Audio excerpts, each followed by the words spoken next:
Shalom, selamat malam jemaat yang dikasihi Tuhan, apa kabar? Saya percaya semuanya dalam keadaan baik dan saya selalu berdoa untuk kita semua masih dalam perlindungan dan pemeliharaan Tuhan. Terpujilah nama Tuhan, terpujilah Allah yang luar biasa yang memimpin kita semua hari lepas hari, minggu lepas minggu, sehingga pada malam hari ini kita masih bisa beribadah, bersekutu bersama dengan keluarga kita bisa kebaktian, bisa beribadah kepada Tuhan. Kita sudah memuji menyembah Tuhan, kini saatnya kita mau duduk diam, kita mau mendengarkan kebenaran firman Tuhan. Buka hati kita, buka pikiran kita mau satu dalam doa. Bapa dalam surga, terima kasih segala kebaikan-Mu Tuhan. Kami percaya Engkau Allah yang begitu baik. Engkau Allah yang begitu mengasihi setiap kami Tuhan. Engkau pelihara kami Bapa. Kami mengucap syukur punya Allah yang seperti Engkau. Kasih karunia-Mu kami rasakan, kami terima Tuhan. Dalam keseharian kami sadar Tuhan, kami tiada arti tanpa Engkau Tuhan. Malam hari ini kami mau bersekutu bersama dengan Engkau Tuhan. Kami mau duduk diam untuk mendengarkan kebenaran firman-Mu Tuhan. Biarlah firman disampaikan tidak hanya kami dengar dan kami mengerti, tapi kami mau melakukan dalam kehidupan kami sehari-hari. Sehingga kami semakin berkenan, kami menjadi anak kesayangan-Mu Tuhan.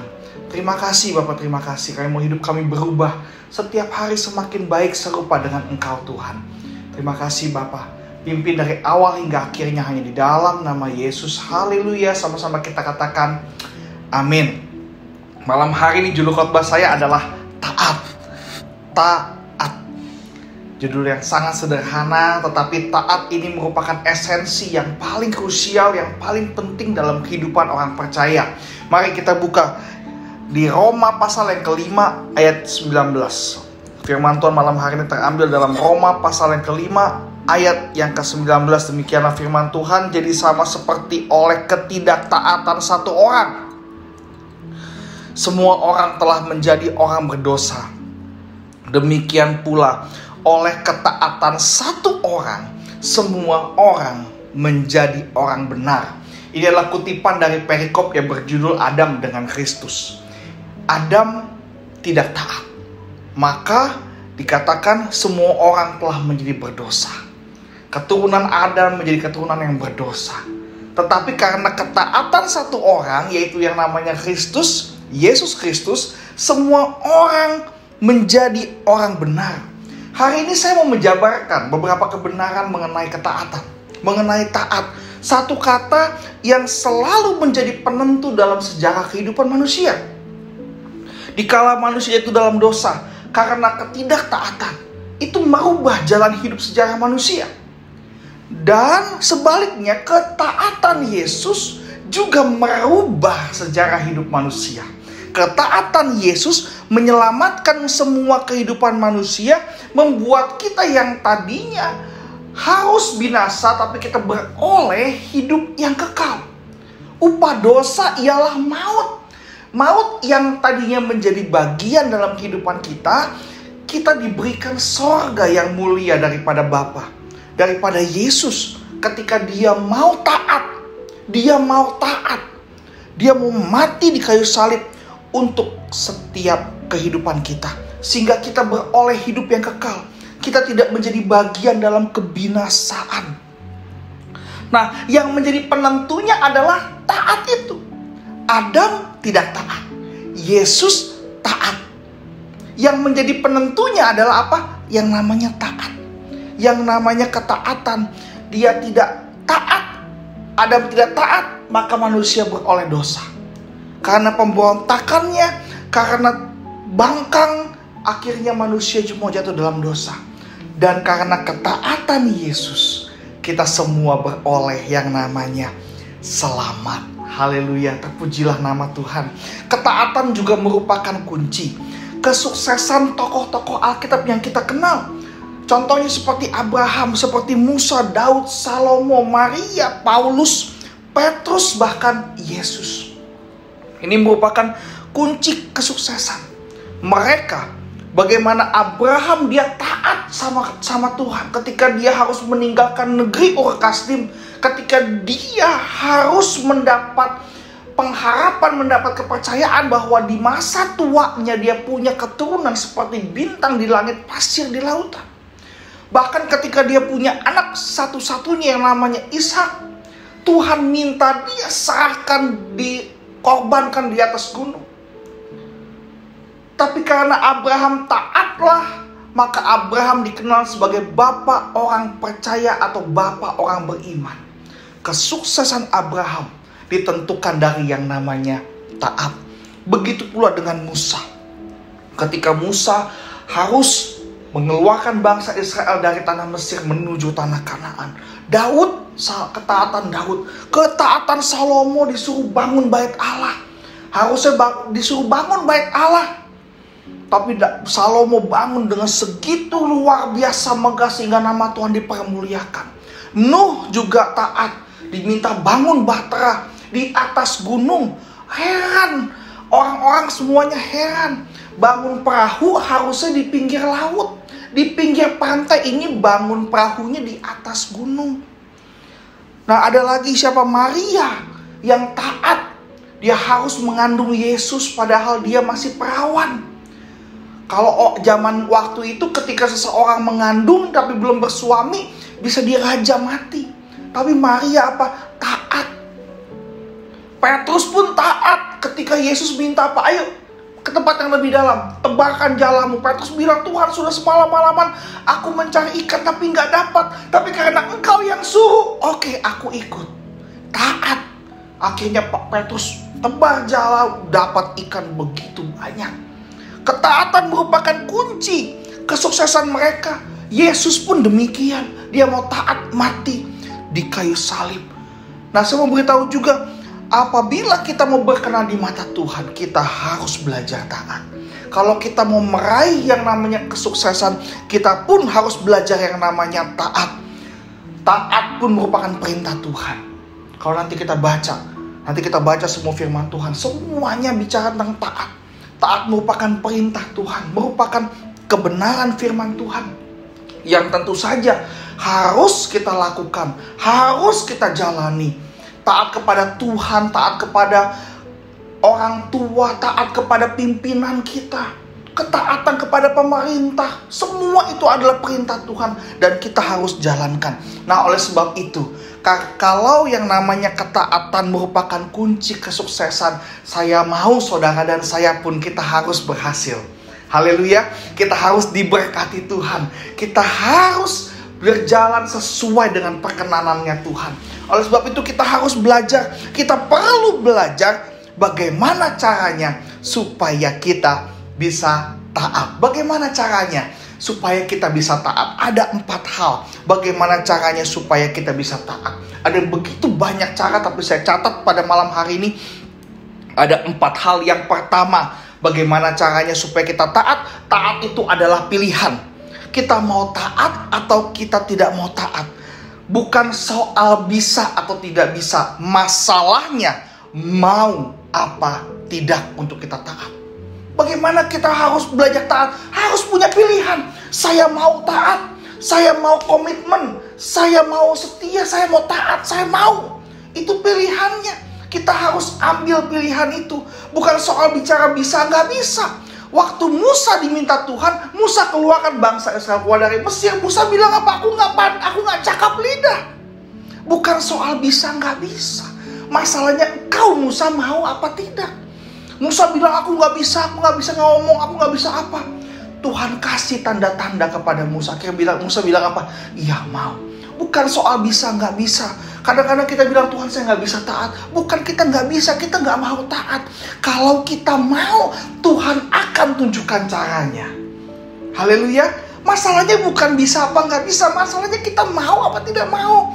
Kalau kita tidak mau, Tuhan nggak tunjukkan caranya. Tapi kalau kita mau, kita bilang Tuhan aku mau, Tuhan akan tunjukkan caranya. Hari ini banyak doa orang Kristen tidak dijawab karena orang Kristen tidak mau belajar, tidak mau bertindak, tidak mau ngambil kesempatan itu, tidak mau taat. Kalau mau, Tuhan pasti buka jalan. Tuhan bisa buka jalan saat tiada jalan. Tuhan sanggup melakukan perkara-perkara yang besar. Oleh sebab itu, bagaimana cara supaya kita taat? Ya, taat itu pilihan. Kita mau ambil gak pilihan itu? Kita mau ambil gak ketaatan itu? Oh, oke, saya mau. Oke Tuhan, saya mau. Nah, kita contoh Yesus. Yesus mengambil pilihan untuk taat. Filipi pasal yang kedua ayat 5-9. Filipi pasal yang kedua ayat 5-9 dikatakan demikian, hendaklah kamu dalam hidupmu bersama menaruh pikiran dan perasaan yang terdapat juga dalam Kristus Yesus, yang walaupun dalam rupa Allah tidak menganggap kesetaraan dengan Allah itu sebagai milik yang harus dipertahankan, melainkan telah mengosongkan dirinya sendiri dan mengambil rupa seorang hamba dan menjadi sama dengan manusia, dan dalam keadaan sebagai manusia ia telah merendahkan dirinya dan taat sampai mati, bahkan sampai mati di kayu salib. Itulah sebabnya Allah sangat meninggikan dia dan mengaruniakan kepadanya nama di atas segala nama. Yesus mengambil pilihan, saya mau taat, aku mau ikut panggilan itu. Dalam hati Yesus ada rasa bagaimana? Gak pasti. Yesus pasti ada merasa khawatir, ada merasa cemas, pasti ada. Sebab secara dia manusia. Kalau kita baca di dalam Injil, dikatakan waktu Yesus di Taman Getsemani ditemani oleh 3 orang murid-muridnya, dia berdoa. Dia ngomong sama murid-muridnya, hatiku ini sangat sampai mati rasanya. Dikatakan demikian, sampai mau mati rasanya. Kalau kita bisa baca, ketika di Taman Getsemani, Yesus bilang sampai mau mati rasanya. Dan dia berdoa, dikatakan apabila cawan ini berlalu daripadaku, tetapi bukan kehendakku, tapi kehendakmu. Yesus mau mengambil cawan itu karena itu kehendak Bapaknya. Dia sempat bolak-balik lihat muridnya, Bobo, soimuk murid-muridnya. Dia katakan, kau bisa gak bangun sebentar temenin aku? Lalu Yesus berdoa lagi dengan doa yang sama. Tuhan, apabila aku harus ambil cawan ini, biarlah kehendakmu yang jadi. Dia balik lagi ngeliat murid-muridnya tidur lagi. Akhirnya dia balik lagi berdoa lagi. Dia kembali, dia bangunin muridnya. Dia bilang, waktuku sudah dekat. Orang yang menyerahkan aku sudah dekat. Dan Yesus mau mengambil keputusan untuk taat. Haleluya. Kita bersyukur. Nah, saat ini kita mau nggak ambil keputusan? Mau nggak kita ambil keputusan itu? Kita mau taat. Taat akan tanggung jawab yang Tuhan berikan kepada kita. Bukan soal bisa nggak bisa, masalahnya kita mau apa nggak mau. Nah, inilah yang membedakan. Ketaatan inilah yang membedakan Abraham dengan Lot. Ketika Abraham, dia dipanggil, dia langsung berangkat. Kita mau baca Ibrani 11 ayat 8. Karena iman Abraham taat.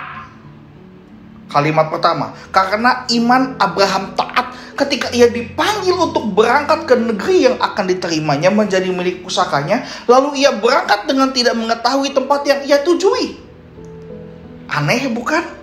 Abraham berangkat tanpa mengetahui tempat yang ia tujui. Tetapi Abraham berangkat nggak? Abraham berangkat. Padahal di negeri Ur Kasdim Abraham sudah punya segala-galanya. Abraham sudah menjadi saudagar di sana. Dia punya hidupnya, dia punya bisnisnya, dia punya keluarga di sana. Tapi ketika Tuhan suruh dia berangkat, dia berangkat. Dia nggak pakai tanya. Beda sama keluarga Lot, yang istrinya jadi tiang garam. Disuruh jangan nengok ke belakang, istrinya nengok ke belakang, kayak jadi tiang garam. Udah begitu sempat ada perdebatan ketika malaikat Tuhan bilang apa? Lot, pergilah ke atas gunung. Diminta pergilah ke atas gunung supaya engkau dan keluargamu selamat. Tapi dasar Lot ini kepala batu. Lot bilang apa? Aku mau ke lembah aja. Tuhan mau meninggikan Lot di atas gunung, tapi Lot lebih milih di lembah, berada di bawah, sehingga akhirnya ada dosa insest di sana. Anak-anaknya hamil dari Lot, sehingga keturunan anak-anaknya Lot itu adalah menjadi musuhnya Israel. Karena ketidaktaatan, perbedaan ini, Abraham memilih untuk taat meskipun dia nggak tahu tujuannya. Tetapi Lot sudah dikasih tahu tujuannya. Pergilah engkau ke atas gunung supaya engkau dan sisi keluargamu tidak binasa. Tetapi Lot malah berangkatnya ke lembah. Tuhan mau dia ke tempat tinggi, ke atas, biar dia diberkati Tuhan, biar dia semakin tinggi. Tapi Lot lebih milih ke bawah. Ketaatan menentukan keberhasilan. Oleh sebab itu kita ambil keputusan pada malam hari ini. Kita mau taat. dengan panggilan kita, atau kita mau atau kita tidak mau taat? Apa yang hari ini menjadi tanggung jawab kita? Engkau yang bekerja, taatlah dengan pekerjaanmu. Engkau yang melayani Tuhan, taatlah dengan pelayananmu. Engkau yang hari ini punya keluarga, engkau yang hari ini punya orang tua, engkau yang hari ini punya anak, engkau yang hari ini punya atasan, punya bos, taatlah pada mereka. Ini adalah sebuah keputusan, kita mau ambil apa tidak. Terlebih kepada kebenaran firman Tuhan, kita mau taat atau tidak taat. Keputusan di tangan kita. Bagaimana caranya supaya kita taat? Kita harus ambil keputusan untuk taat. Ini adalah pilihan. Yang kedua, taat itu dapat terjadi kalau kita kenal kepada siapa kita harus taat. Bagaimana caranya supaya kita bisa taat? Kita harus kenal kepada siapa kita harus taat. Tidak kenal maka tidak sayang. Itu ada pepatah. Tidak kenal maka tidak sayang. Nah, kenapa Adam dan Hawa jatuh dalam dosa? Karena Adam dan Hawa tidak sepenuhnya kenal Tuhan. Dia dibodohi oleh si ular.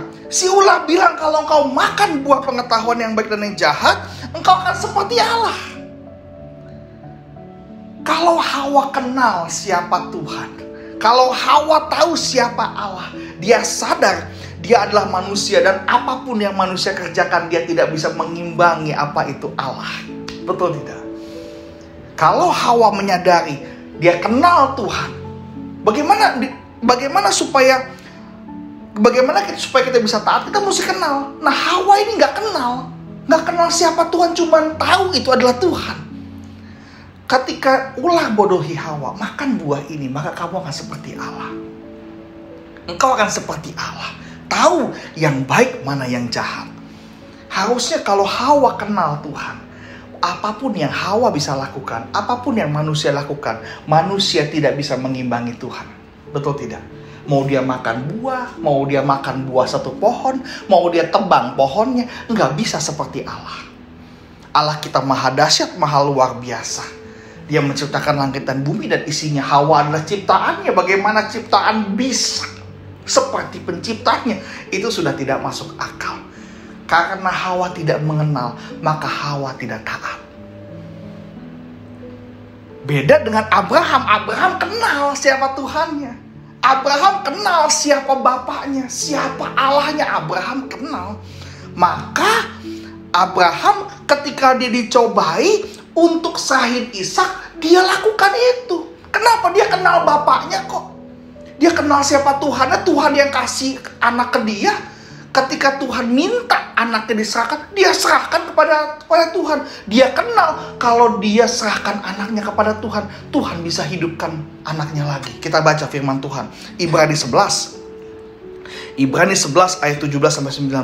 Karena iman maka Abraham tatkala ia dicobai mempersembahkan Ishak, ia yang telah menerima janji itu. Janji apa? Janji keturunannya yang banyak itu, rela mempersembahkan anaknya yang tunggal satu-satunya. Walaupun keadaannya telah dikatakan keturunanmu yang berasal dari Ishaklah yang akan disebut keturunanmu. Karena ia berpikir, perhatikan baik-baik, karena ia berpikir, karena ia mengenal, dia tahu bahwa Allah berkuasa. Dia tahu bahwa Allah berkuasa membangkitkan orang-orang sekalipun dari antara orang mati, dan dari sanalah ia seakan-akan telah menerimanya kembali. Kita mesti kenal siapa Allah kita. Abraham tahu Allahnya. Abraham tahu kalau saya serahkan Ishak, Allah yang aku sembah bisa menghidupkan orang mati. Dari situlah Abraham seakan-akan telah menerimanya kembali. Kalau saya potong anak saya, kalau saya serahkan anak saya, Tuhan pasti akan memberikan lagi kepada saya. Haleluya. Kalau kita mau kenal siapa Tuhan kita, kita pasti taat. Tuhan kita begitu luar biasa. Allah yang sanggup melakukan perkara-perkara yang besar. Taatilah dia. Taatilah dia yang memberikan kita tanggung jawab yang hari ini kita punya untuk kita bisa kelola. Tanggung jawab yang Tuhan berikan, itu semua daripada Tuhan. Percayalah, kalau kita lakukan yang terbaik, Tuhan akan memberkati setiap kita. Yakin dan percaya, apapun yang kita kerjakan hari-hari ini, kerjakan dengan sepenuh hatimu, seperti untuk Tuhan, bukan untuk manusia. Kita akan memakan hasil dari buah pekerjaan kita. perhatikan baik-baik, harus belajar taat. Kita juga contoh, kita kenal negara Singapura. Dulu sebelum pandemi kita sering ke Singapura. Saya heran, beda 1 jam aja. Kalau di Singapura, makan permen bungkusnya kita kantongin. Betul tidak? Di Singapura bilang apa? Jangan buang sampah sembarangan. Makan permen bungkusnya dikantong. Mendarat di Jakarta, mendarat di Soekarno-Hatta, belum lihat tong sampah, ambil sampahnya, buang sembarangan. Bedanya cuma 1 jam. Kenapa? Karena orang kenal kalau di Singapura, buang sampah langsung kena fine, langsung kena denda. Kalau di Jakarta, nengok kiri, nengok kanan, nggak ada Satpol PP, ambil sampah, buang sembarangan. Kita nggak kenal. Kita nggak kenal. Kenapa? Karena kita nggak pernah didenda karena kita buang sampah sembarangan. Ada yang pernah didenda ketika buang sampah sembarangan? Nggak pernah. Kita tahu apa? Oh, negara kita belum seperti itu. Padahal beda cuma 1 jam. Kalau saudara tinggal di Batam, beda cuma 20 menit. Di Singapura bisa. Di Harbourfront kita bisa makan permen, buang sampah. Sampai di Batam, buang sembarangan. Bahkan turun dari ferry aja buang sampah sembarangan. Ya, kita nggak bisa taat. Belajar taat. Yang ketiga, bagaimana caranya supaya kita bisa taat? Baca, lihat, dan dengar petunjuk. Petunjuk atau rambu biasanya dibuat untuk menolong kita. Untuk menolong setiap kita yang baca dan lihat. Ketaatan. Itu bagaimana supaya kita bisa belajar ketaatan. Yuk kita mau baca, kita mau lihat petunjuk. Bagaimana mau taat kalau kita nggak pernah baca petunjuk? Bagaimana kita mau taat kalau kita nggak pernah dengar? Bagaimana kita mau taat kalau kita nggak pernah lihat petunjuk? Justru ketika kita baca, lihat, dengar, kita tahu apa yang harus kita lakukan sehingga kita bisa patuhi. Di sana muncul ketaatan. Ketaatan muncul ketika kita patuh. Ketika kita patuh, kita mau melakukannya. Nah, kalau kita mau taat, mau belajar taat, kita harus baca petunjuk, kita harus lihat petunjuk, kita harus dengar petunjuk dalam kehidupan ini. Dalam kehidupan ini, yang menjadi petunjuk kita adalah apa? Firman Tuhan dalam hidup ini. Firman Tuhan adalah petunjuk dalam hidup ini. Lihat yang Tuhan sudah lakukan kepada setiap orang yang taat pada firman-Nya. Dan dengar perkataan firman Tuhan dalam ibadah-ibadah kita. Kita dengar firman Tuhan, kita baca firman Tuhan.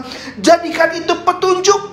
Petunjuk dibuat untuk menolong setiap kita, untuk menghindarkan kita dari bahaya. Sudah pasti dan wajib untuk kita patuhi. Firman Tuhan dibuat untuk menolong kita, untuk memberkati kita, untuk membuat kita berhasil, untuk membuat kita beruntung.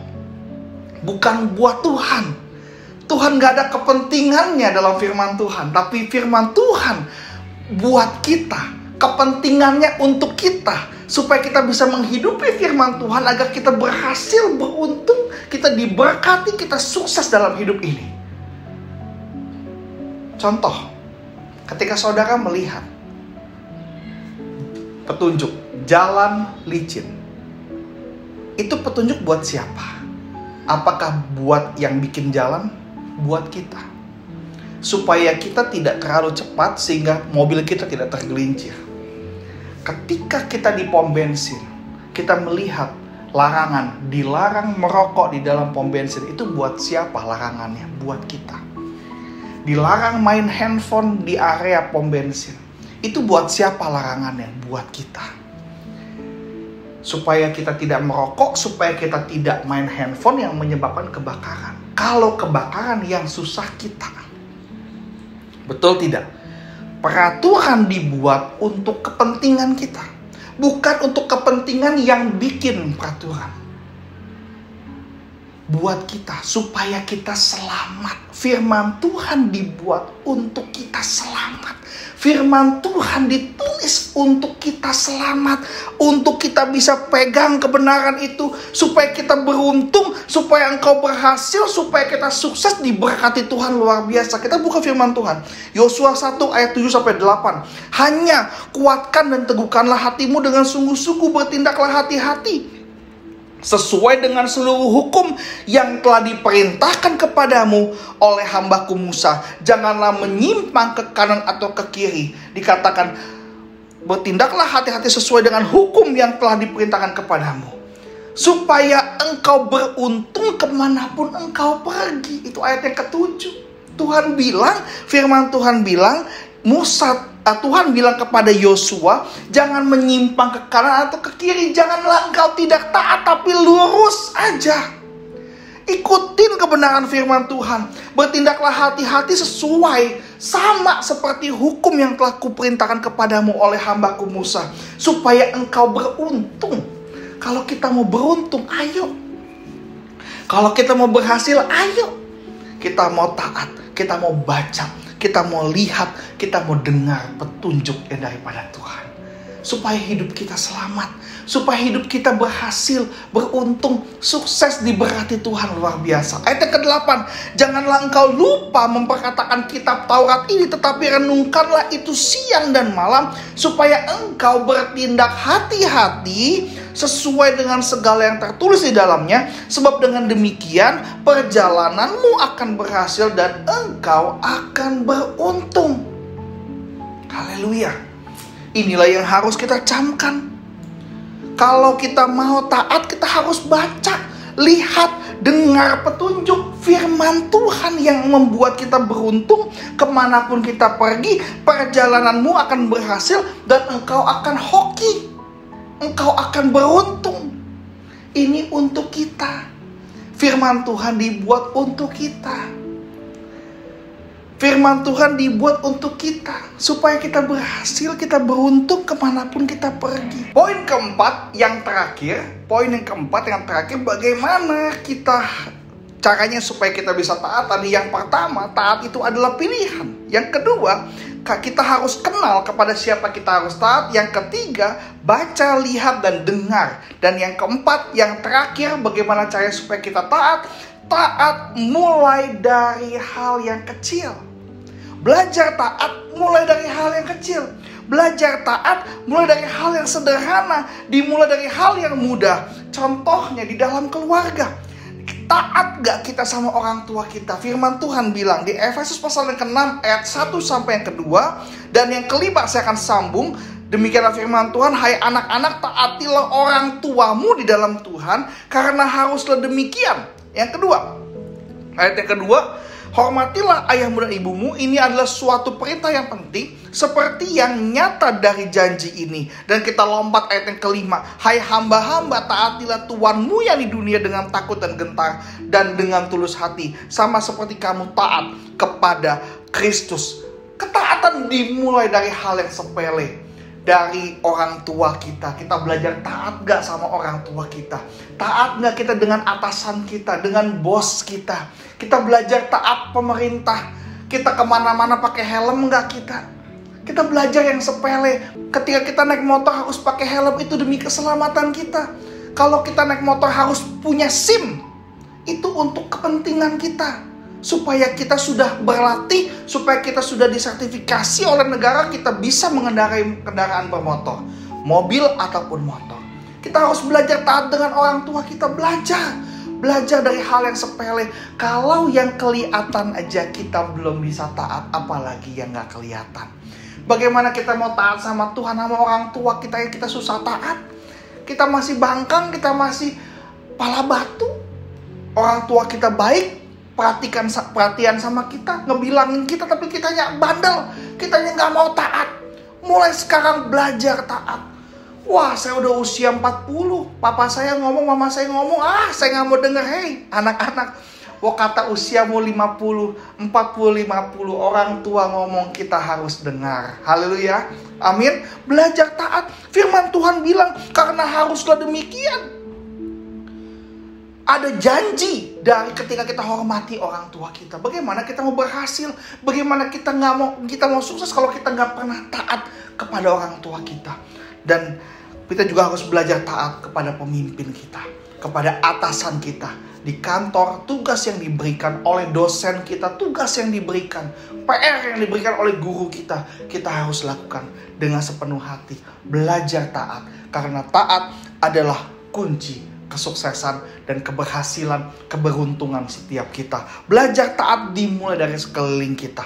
Taat gak kita dengan aturan-aturan yang berlaku, aturan lalu lintas? Taat gak kita ketika diminta jangan buang sampah sembarangan? Taat gak kita ketika kita dibilang harus pakai masker? Taat gak kita kalau kita dihimbau untuk ambil vaksin? Kita belajar dari hal yang sederhana sehingga kita bisa taat kepada hal-hal yang besar. Taat kepada firman Allah, taat kepada petunjuk yang Allah berikan, sehingga Tuhan senang dengan kita, sehingga kita menjadi anak yang diberkati Tuhan. Keberhasilan dan keberuntungan akan memihak orang-orang yang taat kepada kebenaran firman Tuhan, yang taat kepada Tuhan. Haleluya, haleluya, amin. Mari kita berdoa. Bapa dalam surga, terima kasih segala kebaikan-Mu Tuhan. Engkau Allah yang luar biasa. Engkau Allah yang mau memberkati kita, memberkati kami, membuat kami berhasil, membuat kami beruntung Tuhan. Kami mau belajar pada malam hari ini. Kami mau belajar untuk kami bisa taat kepada Engkau Tuhan. Taat pada kebenaran firman-Mu Tuhan. Taat kepada hal-hal yang sepele. Taat kepada orang tua kami. Taat kepada peraturan. Taat kepada pemimpin kami. Kami belajar taat dan setia Tuhan. Karena kami mau Tuhan. Kami mau menjumpai keberhasilan kami. Kami mau menjumpai Tuhan keberuntungan kami. Kami mau menjumpai Tuhan kami diberkati Engkau luar biasa Tuhan. Terima kasih Bapak, terima kasih. Suami-suami taatlah dengan istri, istri-istri taatlah dengan suami, anak-anak taatlah dengan orang tua, sehingga kita semua bisa melihat kerajaan Allah, kemuliaan Allah dinyatakan di tengah keluarga kami. Terima kasih Tuhan, terima kasih segala kebaikan-Mu Tuhan. Hamba-Mu selesai berbicara, tapi Engkau Allah yang terus berbicara, menegur kami, mendidik kami, menghibur kami, dimanapun kami berada. Terima kasih Bapak, terima kasih jemaat sekalian. Engkau yang dikasihi Tuhan, angkat kedua tangan-Mu. Terimalah berkat daripada Allah Bapa. Cinta kasih dari anak yang tunggal Tuhan Yesus Kristus menyertai kita. Dari hari ini hingga Maranatha. Yesus datang kedua kali dan sampai selama-lamanya. Di dalam nama Yesus. Haleluya, haleluya. Sama-sama kita katakan amin. Tuhan Yesus memberkati setiap kita. Shalom.